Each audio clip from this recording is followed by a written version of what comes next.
Yes, Kenya. Tamu sana, tamu sana. Welcome to this YouTube channel. OKA principles damns Uhuru Kenyatta. That's our discussion today, right now. Yes. We all know, ladies and gentlemen, that a 5-judge bench of the High Court declared BBI unconstitutional. After that declaration was made, we've only seen Uhuru Kenyatta's foot soldiers and Raila's foot soldiers trying to find a solution to the whole debacle. But surprisingly, Kalonzo Musyoka is quiet. Manstivo is very quiet. His foot soldiers are quiet. Musalia Mudavadi has already made 2 major contradicting statements. He was recently in Kilgoris, where he was somehow trying to come out as castigating the judges, because he made it very clear in Kilgoris about some few days ago that the ruling never took into consideration the interest of the public, or rather the public good. Then a day later or 2 days later, he changed tune and is now calling for something like an IPPG. He is simply trying to mean that now that's a foregone conclusion. BBI is now not there. We should now come together in some kind of an IPPG and find a way forward. That's Musalia Mudavadi, an OKA principal, somebody who we strongly believe might be working closely with the president. Then if you look at Moses Masika Wetangula, he's also calling for people to come on board and have a discussion. That's also an OKA principles. Then there is also this Kalwale here, this bullfighter. In fact, he has already castigated Musalia Mudavadi for lacking a stand. For lacking a stand. And also Moses Kuri has also castigated Musalia Mudavadi for lacking stand. So, ladies and gentlemen, that's what I want us to analyze and really know why these people are that quiet, or why they are really flip-flopping. While we expected them that at a time like this, they could really come out clearly in the open to defend BBI. That's what I want us to analyze. We all know, ladies and gentlemen, that initially, or rather for the first time, when OKA was formed, and we have been discussing that in this YouTube channel, OKA principals Musalia Mudavadi, Kalonzo Musyoka, and Moses Wetangula, they never knew why OKA was formed. The only person who might have known the main objective of OKA was Gideon Moi. Because Gideon Moi was like the fulcrum that was holding this OKA together, because he represented the deep state interest in that alliance.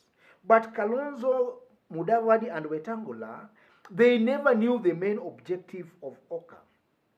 And initially, they thought that OKA was the only chance now they'd gotten maybe to be president. And that's why sometimes back, they were trying now to drive Raila away, or rather kick Raila out of the handshake. Because they never knew why OKA was formed. But from rumors we are getting, I think they've also gotten some rumors and some hints that OKA, and we did also a video like that in this YouTube channel, that there are some frantic efforts to disband OKA.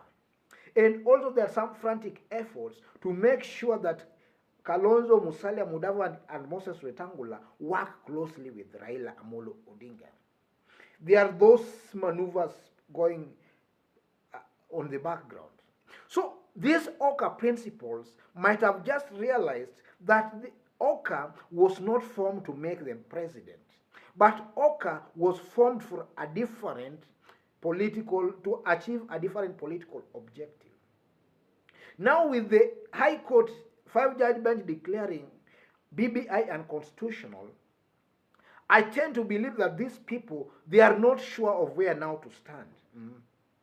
That's why you see Kalonzo is very much quiet. He's still trying to figure out now which side should I align myself with. Because already he knows that the link that they thought they had with the deep state is not there.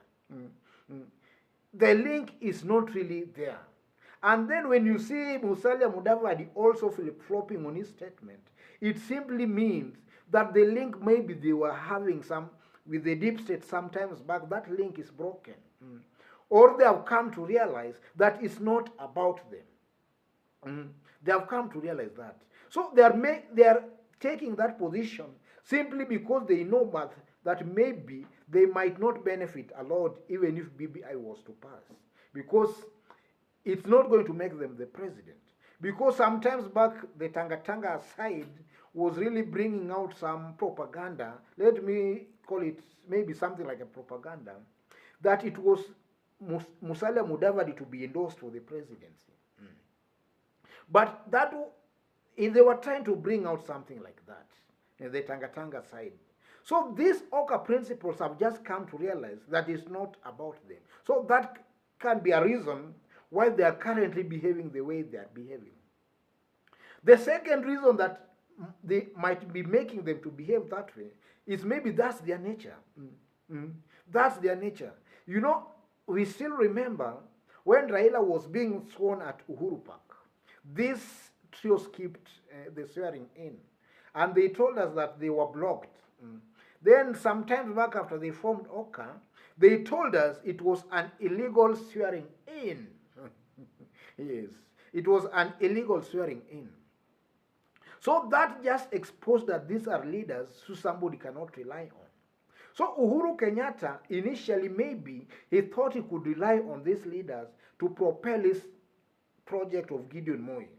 But he came to realize that these are people you cannot rely on. These are people you cannot go to war with. They are just like the biblical Gideon story. You know, Gideon had thousands of soldiers and he was ready to go to war with those thousands of soldiers. Then God told him, just wait. Out of all these 1,000 soldiers you have, there are only 300 soldiers here. Send the rest back home. So God chose only 300 soldiers out of the thousands of soldiers Gideon had. So right now, Uhuru is surrounded by all these people calling themselves OKA principles. These ones who have been telling Raila to quit the handshake and that they would continue. But if you look at these people properly, these are leaders you cannot rely on. These are fence-sitters. You know, a leader is known at a time of a crisis. Like now we can say there is a crisis because of the BBI being declared unconstitutional. There is something, a kind of a crisis. Because now,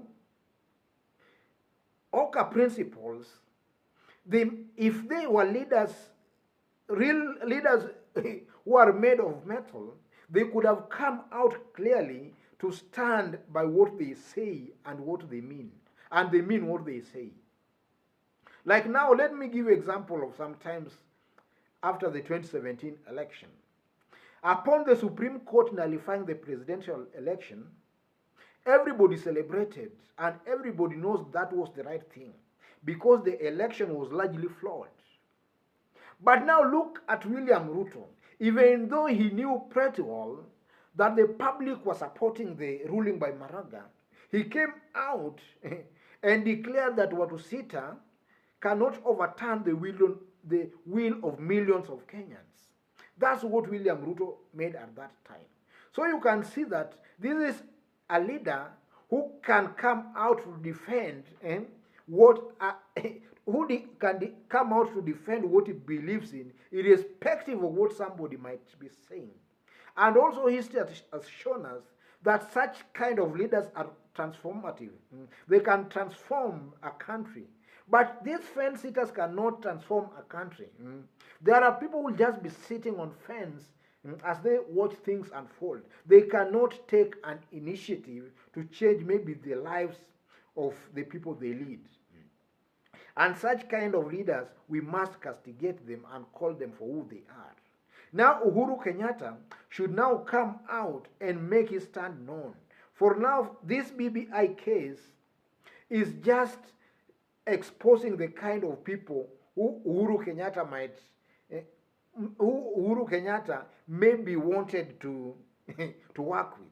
These are all fence sitters. Now Uhuru Kenyatta has to come out clearly and make his stand known. Otherwise, folks, if you've bumped on this YouTube channel for the very first time, tap on the subscription button and also on the notification bell. If you are watching us outside of Kenya for the very first time, drop us a comment and also let us know from which part of the globe you are watching us from. Otherwise, for those who might want my number, I've pinned my number on the comment section. You can have some private chat with me through my WhatsApp number. Or maybe if you want to support this show, you can also contact me through my WhatsApp number. Otherwise, God bless you. God bless Kenya. Tamu sana, tamu sana.